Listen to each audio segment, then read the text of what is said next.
بسم اللہ الرحمن الرحیم۔ تاریخ فکر انسانی کا جو ایک ہی بنیادی سوال ہے، باقی تمام سوالات اسی کی ہی شاخیں ہیں، وہ یہ ہے کہ حقیقت کیا ہے۔ اور فلسفے نے تو کئی صدیاں اس پہ وقت صرف کیا، اب سائنس بھی پچھلی 2-3 صدیوں سے اسی سوال کا جواب دینے میں مصروف ہے۔ تصوف میں بھی معرفت حقیقت کی ہی ہوتی ہے کہ حقیقت کیا ہے۔ مذہب میں، تصوف میں، روحانیت میں حقیقت خدا ہے، اللہ تعالیٰ کی ذات ہے۔ جس طرح کا مذہب ہوگا اسی طرح کی ان کی ٹرمینالوجی ہوگی، بیسک بنیاد یہی ہوگی کہ وہ خدا ہے۔ کوئی کہے گا اس نے دنیا بنائی ہے، کوئی کہے گا وہ دنیا میں خود موجود ہے، دنیا کے اندر ہے، ہر شے میں ہے۔ ایک ہے پینتھیزم، خدا خود ہر شے ہے۔ ایک ہے پینینتھیزم، خدا ہر شے میں ہے۔ پھر بدھ مت جیسا ایک تصور حقیقت ہوگا کہ خدا نہیں ہے، کوئی مذہب بھی نہیں ہے، ہم بھی نہیں ہیں، اور کائنات جو ہے وہ ایک کاسمک کانشسنس ہے جو ایک بگ ہول ہے، اور ایک کائناتی شعور ہے، اور بس اسی شعور کے سمندر میں ہم ایک موج ہیں۔ تو یہ سوال کہ حقیقت کیا ہے بڑے عرصے سے پوچھا جا رہا ہے، ہزاروں سالوں سے، اور ابھی تک ایسا بھی نہیں ہے کہ کوئی اس کے نزدیک پہنچ گیا ہو۔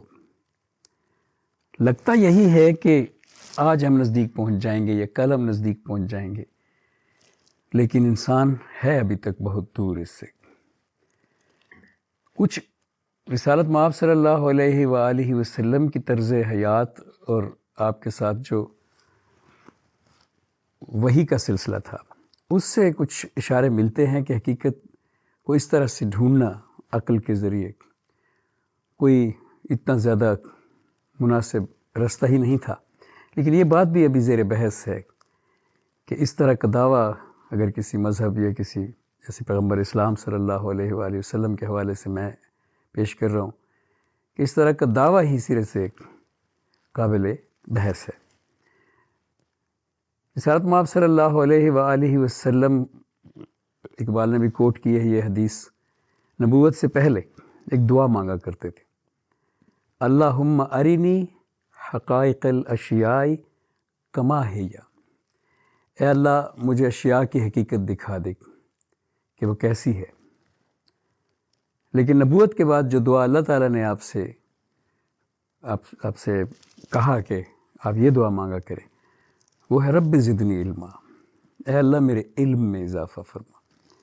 یہاں سے ایک اشارہ ملتا ہے کہ حقیقت، مجھے اشیاء کی حقیقت دکھا دے، اور اس کے جواب میں اللہ تعالیٰ کا یہ فرمانا کہ علم میں اضافہ فرما کی دعا ہونی چاہیے۔ کچھ اشارہ ملتا ہے یہاں سے کہ حقیقت کی براہ راست طلب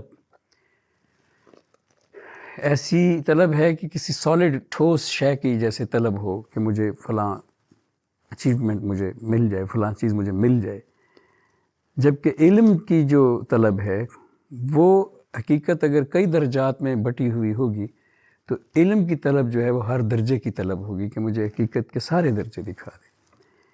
کیونکہ جب حقیقت کو حقیقت کے طور پہ فلسفی یا صوفی یا سائنسدان ڈھونڈتا ہے تو اس کے سامنے تو پیاز کی پرتوں کی طرح سے پرتیں کھلتی چلی جاتی ہیں، اور ہر حقیقت کی تہ میں سے ایک اور حقیقت نکل آتی ہے۔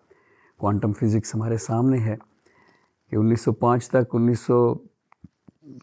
نئی صدی پچھلی کے آغاز تک تو کسی کو پتہ ہی نہیں تھا کہ کیا ہونے والا ہے، اور ایٹم کو ایک ذرہ سمجھا جاتا تھا، ایک پارٹیکل، ایک چھوٹی سی باریک گیند، اور پھر دنیا ہی بدل گئی اور کوانٹم فزکس آ گئی اور حقیقت کی ایک اور تہ کھل گئی کہ ہر چیز جو ہے وہ ویو فنکشن میں ہے۔ تو اس طرح سے تہ در تہ در تہ نیچے جانے کی بجائے اگر علم کی دعا کی جائے کہ اے اللہ علم میں اضافہ فرما، تو جس بھی سطح استحکام خودی پر ہوگا انسان بقول اقبال، اتنی ہی اس کے سامنے حقیقت کھلے گی۔ یہ اقبال کا ایک نظریہ ہے میں اس کا ذکر کرتا چلوں کہ جس سطح پر آپ کی خودی مستحکم ہے، حقیقت اتنی زیادہ کھل کے آپ کے سامنے اپنے آپ کو عیاں کرتی ہے۔ اگر آپ کی خودی بہت مستحکم ہے تو زیادہ گہری حقیقت آپ کے سامنے کھل جاتی ہے، اور اگر بہت ہی زیادہ آپ کی خودی مستحکم ہے، یعنی ایسی جیسے رسالت مآب صلی اللہ علیہ وآلہ وسلم کی خودی مستحکم تھی، تو پھر حقیقت آپ کے سامنے خدا کی اس شکل کی صورت بھی سامنے آ سکتی ہے جو آپ کی کم از کم اس دنیا کی زندگی میں آپ کو الاؤڈ ہے کہ آپ اس سے ملیں۔ اور رسول اطہر صلی اللہ علیہ وآلہ وسلم حقیقت کے آمنے سامنے دوسرے انبیاء کے مقابلے میں یہ بڑی مختلف بات ہے، کیونکہ موسیٰ زہوش رفت بیک جلوہ صفات تو عین ذات میں نگری در تبسمی۔ موسیٰ کے ہوش تو صفات کے ایک جلوے سے اڑ گئے تھے، آپ تو عین ذات کو بھی دیکھتے رہے ہو، مسکراتے بھی رہے۔ کان قاب قوسین او ادنیٰ، آپ بہت قریب تھے ذات کے۔ تو یہ ایک فلسفیانہ بحث ہے کہ آپ نے کیسے سسٹین کیا وہاں پہ، آپ کی خودی اتنی مستحکم کیسے ہو گئی کہ ایک لامتناہیت کے سامنے ایک متناہیت ٹھہر سکے۔ تو اس پہ الگ گفتگو کریں گے کسی وقت۔ حقیقت جتنی مستحکم، خودی جتنی مستحکم ہوگی، حقیقت اتنی زیادہ کلیئر دکھائی دے گی۔ اس لیے یہ سوال جو کہ حقیقت کیا ہے، ہر کسی نے پوچھا اور اس کا جواب اس طرح سے براہ راست کہ حقیقت یہ ہے، دیا ہی نہیں جا سکتا۔ حقیقت اترکبن طبقاً عن طبق، ایک طبق کے بعد آپ دوسرا طبق چڑھتے ہیں تو ایک نئی حقیقت اس کائنات کی آپ کے سامنے کھڑی ہوتی ہے۔ ویسے بھی یہ بڑا اہم ہے جان لینا کہ جب ہم دیکھتے ہیں اس دنیا کو اپنی آنکھوں سے، اپنے کانوں سے، سنتے ہیں، محسوس کرتے ہیں اپنے حواس خمسہ سے اس دنیا کو، تو ہم بنیادی طور پر کیا دیکھ رہے ہوتے ہیں؟ فلسفے کے اسباق میں ابتدائی کلاسوں کے طلباء کو یہ بات پڑھائی جاتی ہے کہ آپ غور کریں کہ آپ کیا دیکھ رہے ہوتے ہیں۔ اگر میں آپ سے پوچھوں، اور یہ بالکل انہی الفاظ کے ساتھ اقبال نے بھی دی ریکنسٹرکشن میں یہ بات اپنے قاری سے پوچھی ہے، اگر میں آپ سے پوچھوں کہ نظر دوڑائیے کائنات پر اور پھر مجھے بتائیے کہ آپ نے کیا دیکھا، تو آپ مجھے کیا بتائیں گے؟ آپ کہیں گے کہ آپ نے پہاڑ دیکھا، دریا دیکھا، آسمان دیکھا۔ اور اگر میں دوبارہ آپ سے پوچھوں کہ آپ کو کیسے پتا کہ جو آپ نے دیکھا وہ پہاڑ ہے، دریا ہے یا آسمان ہے؟ آپ نے صرف آنکھوں سے دیکھا، چھو کر تو نہیں دیکھا، جا کر تو تصدیق نہیں کی۔ آپ کو آنکھوں سے دیکھنے سے کیسے پتہ چل جاتا ہے ان چیزوں کا؟ تو آپ کا جواب ہوگا آسمان کا رنگ نیلا ہے، دریا بہتا ہے، پہاڑ اونچا ہے۔ تو میں آپ سے کہوں گا یہ جو چیزیں آپ نے بتائی ہیں کہ آسمان کا رنگ نیلا ہے، کیا یہ پراپرٹیز، یہ خصوصیات، یہ صفات کہ آسمان کا رنگ نیلا ہے، آسمان کی صفات ہیں یا آپ کے ذہن کی چیزیں ہیں؟ تو آپ جیسے ہی غور کریں گے تو آپ کو نظر آئے گا کہ یہ تو ہمارے ذہن کے اندر ہوتے ہیں۔ آسمان نیلا ہے، درخت سبز ہے، پہاڑ اونچا ہے، یعنی یہ سبجیکٹو کنسیپٹس ہیں۔ اور اگر یہ سبجیکٹو کنسیپٹس ہیں تو پیچھے جو کائنات، جو ہمارے ذہن نے رنگ دیے اس کائنات کو، اور ہم نے اونچا اور نیلا اور اس طرح اختیار کر لی کائنات کے بارے میں، اپنی سمبلز بنا لی، اپنی کوئی چیز کو نیلا کہہ دیا کسی کو، یا اپنے ذہن میں جیسے بندہ اپنے پاس ایک مارک کر لیتا ہے، نشان لگا لیتا ہے، کلو سا بنا لیتا ہے، ایسے یہ کلوز ہیں کہ یہ چیزوں کو ہم ریڈ کہیں گے، ان کو ہم سبز کہیں گے، یہ اونچا ہے۔ یہ ہیومن بیبی سیکھتا ہے انہیں باقاعدہ، لرن کرتا ہے یہ اے پریاری کانسیپٹس جو ہیں سارے، جو ہمارے ذہن میں بچپن سے ہی آ جاتے ہیں پہلے 2-3 سال میں، اونچائی کے، رنگ کے، یہ لرن کرتا ہے وہ باقاعدہ۔ یہ سبجیکٹو ہے، اس بیرونی دنیا کے ساتھ اپنے انر ایکسپیرینس کو میچ کرتا ہے، اور بزرگوں کے بتائے ہوئے رنگ اور بزرگوں کے بتائے ہوئے تعلیم و تربیت سے انہیں میننگ دیتا ہے۔ تو تب وہ کائنات کو پہچان سکتا ہے، اور اس نے وہ نام جو کائنات کے رکھے ہیں وہ انہی اندرونی ایکسپیرینس کی وجہ سے رکھے ہیں، جس میں یہ رنگ ہیں، جس میں یہ آوازیں ہیں، جس میں یہ خوشبوئیں ہیں۔ یہ رنگ، یہ آوازیں، یہ خوشبوئیں اشیاء میں تو نہیں ہیں۔ سو مشاہدہ جب فنامنا کا ہوتا ہے، بیرونی دنیا کا، مظاہر فطرت کا، آفاق کا، تو ہم رنگ دیکھتے ہیں، ہم آوازیں سنتے ہیں، ہم خوشبوئیں محسوس کرتے ہیں، ہم ذائقے چکھتے ہیں، اور اس وقت یہ چیزیں جو رنگ، خوشبوئیں، آوازیں اور ذائقے ہیں، یہ ہم اپنی استعمال کر رہے ہوتے ہیں، ہمارے اندر ان کا ٹیسٹ موجود ہے۔ تو پھر باہر کیسی چیزیں ہیں؟ اگر ان کے رنگ ہمارے اندر ہیں تو باہر وہ کیا چیز ہے جس کو ہم نے رنگ کہا؟ اس آسمان میں وہ کیا چیز ہے جس کو ہم رنگ کہہ رہے ہیں؟ وہ پہاڑ میں وہ اونچائی وہ کیا چیز ہے جس کو ہم اونچائی کہہ رہے ہیں؟ تو اس کا کانٹ جو بہت بڑے اس ایپسٹمالوجی کے حوالے سے بہت بڑے فلاسفر ہیں دنیا میں، ایپسٹمالوجی کا جب بھی ذکر آتا ہے کہ ہم اشیاء کے بارے میں کیسے جانتے ہیں تو کانٹ کا سر فہرست نام آتا ہے۔ تو کانٹ یہ کہتے ہیں کہ دراصل یہ ہماری مینٹل فیکلٹیز ہیں، یہ جانوروں کی بھی ہوں گی اور طرح کی۔ ہر ایسا آبزرور، مشاہدہ کرنے والا جو اس کائنات کا مشاہدہ کرے گا، ان سب کی ہوں گی۔ یہ اینکیں ہیں۔ ایک کانٹ کہتا ہے کہ یہ وہ اینک ہے جو ہم اتار نہیں سکتے۔ جیسے آپ ایک تصور کریں کہ کانٹ کی مثال ہے کہ ایک شخص نے ایک اینک پہن رکھی ہے، فرض کریں کلرڈ اینک، نیلی لال اینک پہن رکھی ہے کسی نے، اور وہ اتار نہیں سکتا کبھی بھی۔ تو جس طرح اس کو دنیا دکھائی دے گی لال رنگ سے یا نیلے رنگ سے آلودہ دنیا ساری، وہ اس کو دیکھنے پہ مجبور ہے۔ یہ ہماری مینٹل فیکلٹیز، ہمارے اندر کی رنگ، ہمارے اندر کی محسوسات جنہیں ہم سبجیکٹیو ریالٹی کہتے ہیں، وہ ہمارا اندرونی جہان، وہ جب بیرونی اشیاء کو جو کہ ایسی شاید نہ ہوں، یہ رنگ ایسے نہ ہوں، یہ پہاڑ ایسے نہ ہوں، ان کو ہماری مینٹل فیکلٹیز کے حساب سے سروائیول کے لیے، سمجھنے کے لیے نام دیتا ہے، اختیار کرتا ہے، تو یہ ہمارا علم ہے۔ تو دوسرے جانوروں کا اس طرح نہیں ہوگا، دوسری مخلوقات کا اس طرح نہیں ہوگا، یعنی ایلینز ہوں کہیں پہ۔ بس اس کی مثال یوں لیتے ہیں کہ ہم مینٹل فیکلٹیز جو ہماری ہیں وہ کون کون سی ہوتی ہیں؟ ٹائم ہماری مینٹل فیکلٹی، ہمارے اندر ہے ٹائم۔ باہر ریپیٹیشن ہے، ٹائم کا کنسیپٹ ہمارے اندر ہے، اس کا گزر، اس کا پیسج۔ ایسی کائنات تصور کریں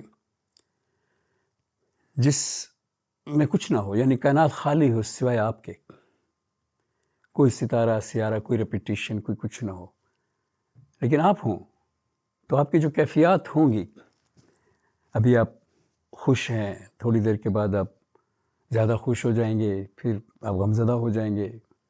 یہ جو ایک کے بعد ایک کیفیت بدل رہی ہے، یہ تغیر کا ثبوت ہے کہ ہمارے اندر اصل میں تغیر ہے، اور یہ تغیر ریپیٹیشن نہیں ہے، کوئی کیفیت دوسری کیفیت سے نہیں ملتی۔ تو جہاں تغیر ہو لیکن بے تواتر ہو، اس میں ریپیٹیشن نہ ہو، ٹائم کا کنسیپٹ صرف وہیں پیدا ہو سکتا ہے۔ جہاں ریپیٹیشن ہو، وہاں آپ یہ نہیں بتا سکتے کہ کس طرف سے شروع ہوئی کہانی، پاسٹ کون سا ہے، فیوچر کون سا ہے، جس صرف پریزنٹ میں آپ ریپیٹیشن کو صرف پریزنٹ میں محسوس کر سکتے ہیں۔ لیکن جو سیریل ٹائم ہے، اس کی تخلیق، اس کی پیدائش اندرونی ہے، تو یہ کانٹ کہتا ہے یہ بھی مینٹل فیکلٹی۔ اسپیس، ابھی ہم کہہ رہے تھے کہ پہاڑ اونچا ہے، یہ اونچائی، یہ لمبائی، یہ چوڑائی، یہ اسپیس جسے 3D کی اسپیس کہتے ہیں، ایکس وائی زیڈ کوآرڈینیٹس کے اندر، یہ مینٹل فیکلٹی ہے۔ تو گویا کیا باہر اسپیس نہیں ہے؟ کوئی کچھ نہیں بتا سکتا۔ اس کے بارے میں کانٹ کہتا ہے کہ یہ ان نویبل ہے، ہمارے اندر ہے کہ یہاں سے وہاں تک میں چل کے جاؤں گا، کیونکہ یہ زیڈ ایکسس ہے، عبوری خط ہے، سامنے کا خط ہے۔ دائیں بائیں اگر میں چلوں گا تو یہ ایکس ایکسس ہے، اوپر میں اٹھوں گا تو یہ وائی ایکسس ہے۔ 3D، 3 ابعاد اور شش جہات ہیں اس دنیا کی اسپیس، شش جہات میں ہے۔ تو کانٹ کہتا ہے کہ یہ بھی ہماری مینٹل فیکلٹی ہے۔ ایسی مخلوق بھی ہو سکتی ہے جس کے 6 جہات نہ ہوں، جس کے 10 جہات ہوں، جس کے 50 جہات ہوں، اور فزکس تو خاص طور پہ، اسٹرنگ تھیوری تو بہت ہی خاص طور پہ اب ان ڈائمینشنز کو بڑھا چکی ہے کہ ایسی اینٹیٹیز جیسے یہ اسٹرنگز ہیں کہ جو زیادہ جہات کے ساتھ دنیا کو ایکسپیرینس کرتے ہیں۔ سو کانٹ کہتا ہے یہ بھی مینٹل فیکلٹی ہے۔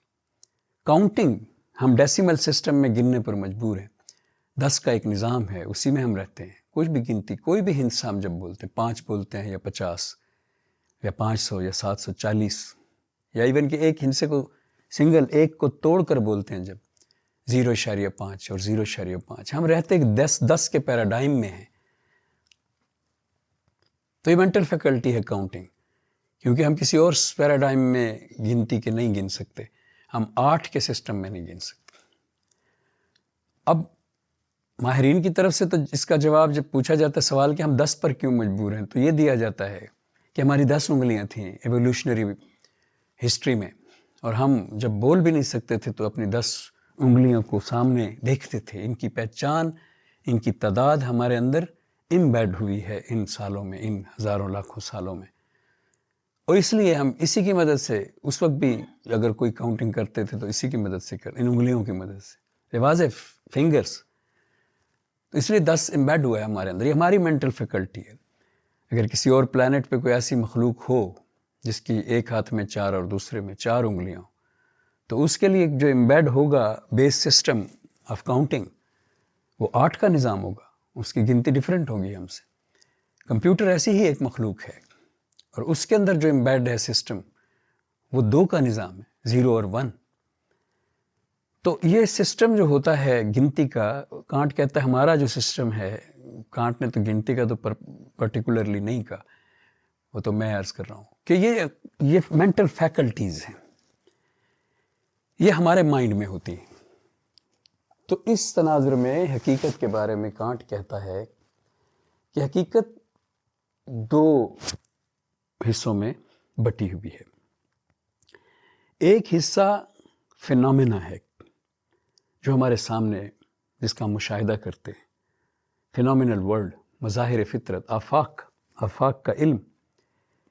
ایک یہ حقیقت ہے، اور دوسری کو کانٹ کہتا ہے نومینا ہے. ایک فینومینا ہے اور اس سے بڑا، اس سے اوپر درجے میں نومینا ہے. تو وہ کہتا ہے نومینا اپنے آپ کو مینیفیسٹ کرتا رہتا ہے، فینومینا بنتا رہتا ہے. اور فینومینا بننے کے لیے وہ جس طرح کی عالم مشہودات، جس طرح کا وہ تخلیق کرتا چلا جاتا ہے یا مینیفیسٹ مشہود ہوتا چلا جاتا ہے نومینا، اس عالم مشہودات میں آبزرورز پر ڈیپینڈ کرتا ہے جو وہ خود کریٹ کر رہے ہیں نومینا، کہ وہ واپس پھر اسی نومینا کو فینومینا کی صورت میں دیکھ سکیں. وہ اونٹ بناتا ہے، وہ گائے بناتا ہے، وہ کبوتر بناتا ہے، وہ انسان بناتا ہے، ان کو آنکھیں دیتا ہے، ان کو آبزرو کرنے کا، واپس بیک نومینا کو فینومینا کی شکل میں آبزرو کرنے کا ایک میٹیریلسٹک وے دیتا ہے، آنکھیں دیتا ہے انہیں دیکھنے کے لیے. اور ہر کوئی اپنے انداز میں ایکسٹرنل ورلڈ کی ریالٹی کو، فینومینا کو دیکھتا ہے. اور فینومینا میں سے یہ ہر کوئی اپنے انداز میں اخذ کرتا ہے کہ نومینا تک کیسے جانا ہے. نومینا سے جہاں سے یہ پھوٹ رہا ہے، پہلے ہم بنے، پھر ہماری آنکھوں سے بیک نومینا کو جب ہم نے، حقیقت کو جب ہم نے دیکھنا چاہا تو وہ فینومینا کی شکل میں نظر آتی تھی، ہر کسی کے لیے ڈیفرنٹ. کانٹ کہتا ہے ڈیفرنٹ آبزرورز، ڈیفرنٹ مخلوقات کائنات کو ڈیفرنٹلی پرسیو کرتے ہیں. ان کے لیے اونچائیاں مختلف ہیں، رنگ مختلف ہیں، ان کے لیے اسپیس اینڈ ٹائم کا کنسیپٹ مختلف ہے. جس طرح ہم ماضی، حال اور مستقبل میں اسپیس ٹائم کو دیکھتے ہیں، اس طرح جانور نہیں دیکھتے، وہ موسٹلی حال میں ہی رہتے ہیں. سو یہ مینٹل فیکلٹیز ہیں، ہمارے اندر ہیں. اب یہ چیزیں ساری رنگوں سمیت ہماری خصوصیات ہیں، ذات کی، ہمارے وجود کی، اور ہر ویور کی، ہر آبزرور کی الگ سے ہوں گی.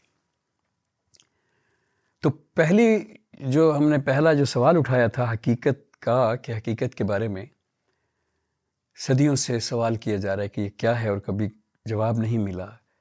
تو یہ ایسی ہی چیز ہے کہ آپ اللہم ارنی حقائق الاشیاء، اشیاء کی حقیقت ہے اللہ مجھے دکھا کہ وہ کیسی ہے، پڑھتے جائیں تو آپ کے سامنے پرت در پرت حقیقت کھلتی چلی جاتی ہے. اور اگر آپ اس سے بھی آگے بڑھ کے دعا مانگنا چاہتے ہیں تو آپ رب زدنی علما، اے اللہ میرے علم میں اضافہ فرما، تو حقیقت کے اور پرت آپ کے سامنے کھلنا شروع ہو جاتے ہیں۔ اب یہاں پہ اقبال نے دی ریکنسٹرکشن میں بڑا خصوصیت کے ساتھ اور اپنی شاعری میں عمومیت کے ساتھ ایک نظریہ پیش کیا ہے، جس کا میں پہلے ذکر کیا اور اب تفصیل بتانے لگا ہوں۔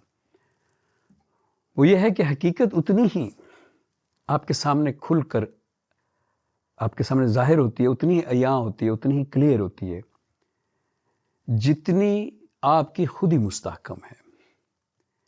اب اس کو سمجھنے کے لیے انسان سے ہٹ کر، انسان سے نیچے جو حیوانات کے درجات ہیں، احسن تقویم سے نیچے نیچے جو تقویم ہے وہ بھی احسن ہی تقویم ہے، اللہ کی مخلوقات، ان کو ایز آبزرور جب ہم دیکھتے ہیں اور ان کے بیہیویئر سے، یہ باقاعدہ علم ہے، علم الکردار، جو جانوروں کے کردار پہ غور کرتا ہے، ان کے بیہیویئر پہ ہم غور کر کے یہ اندازہ لگانے کی کوشش کرتے ہیں کہ وہ حقیقت سے کس قدر واقف ہوں گے، تو ہمیں اقبال کی اس بات میں سچائی نظر آتی ہے کہ جتنی خودی جس کی مستحکم ہے حقیقت، اس کے سامنے اتنی عیاں ہے۔